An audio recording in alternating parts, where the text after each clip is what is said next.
Good evening and welcome to Hidden History Pro Football in Green Bay. Along with former Packers linebacker George Koonce, I'm Burke Griffin. George, February is Black History Month, and when it comes to the sport of football, it's always been near and dear to your heart in more ways than one. Most definitely. I think when I think about Black History Month, I think about curiosity, reflection, and discussion. And I'm glad we're having a chance to talk about the history of the Green Bay Packers. Well, later in the show, we will chat about the late, great Reggie White, who was a very close friend of yours and a huge factor in changing the culture here in Green Bay during the 1990s. But first, let's start with those early days of the Pack, 100 years ago to be exact. Were you surprised to find out that there were a handful of African-American players, not only on Green Bay's roster, but around the football, professional football as it stood at that time? Right. I wasn't necessarily surprised about the Packers. I was more surprised and shocked about the other teams around the National Football League.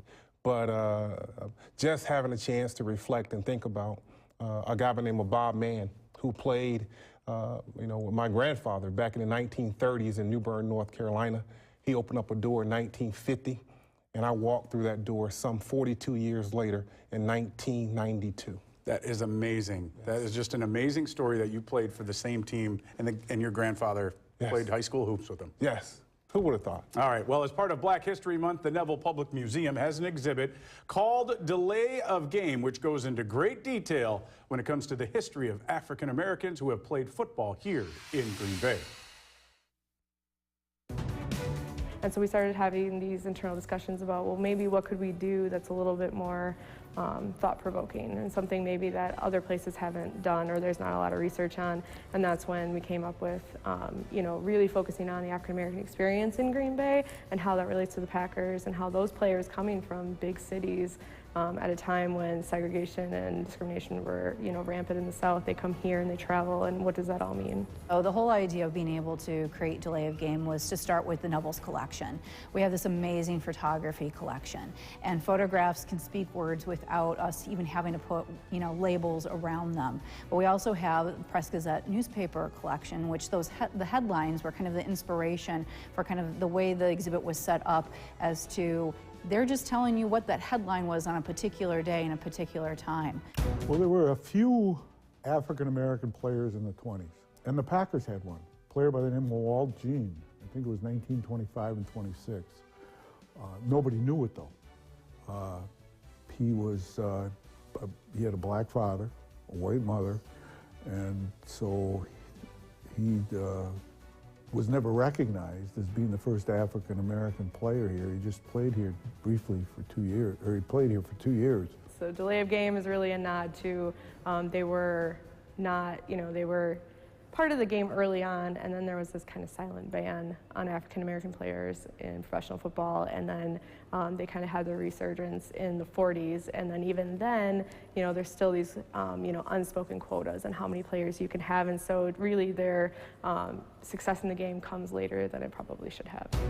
Football, just like baseball, went through a period of time where there were no African-American players, 30s, mid-40s, and then after World War II, the Los Angeles Rams and the Cleveland Browns, what was then the All-America Football Conference, broke the color barrier.